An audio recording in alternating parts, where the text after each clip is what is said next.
就好像一个狮子滚球一样，看到狮子滚球就预祝大家财源滚滚。在后面这个木栈道这上面这里呢是有个人面，上面是一个大象。这个瀑布这里呢曾经是一个跳水平台，还没有开发之前，附近的村民就到这边跳水游玩了。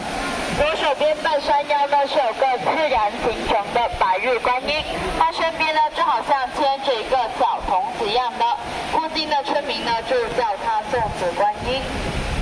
我们现在进入天空里面，就可以看到洞中有天，天中有洞，洞天相连的一个奇景。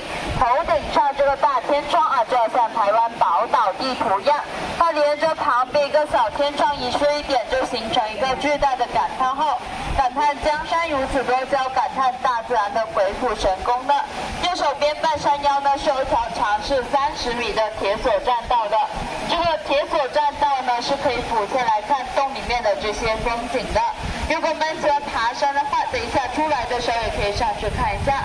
右手边这里有植物的这里呢是一座岛啊，这座岛呢就叫做万绿湖岛。在这座岛上面曾经是有人居住过的。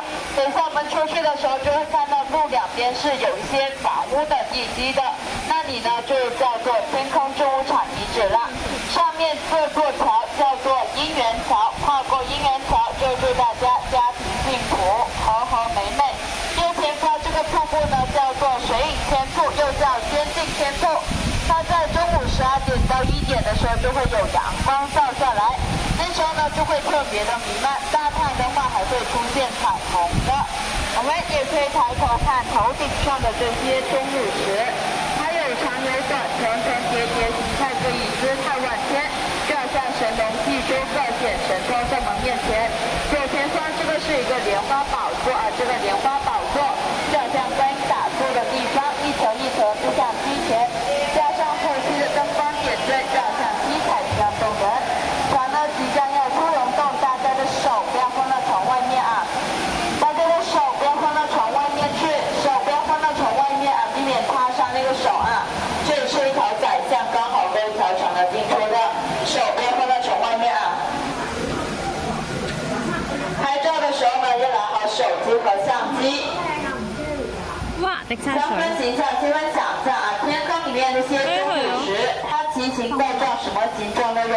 我们刚刚可以在天空里面看到龙翼、狮子滚球、白玉观音等等的。在天空外面的右前方，这里是有一条龙的，下面这个是龙头，在上面这个是龙的爪子，过来这个尖尖的是龙的尾巴。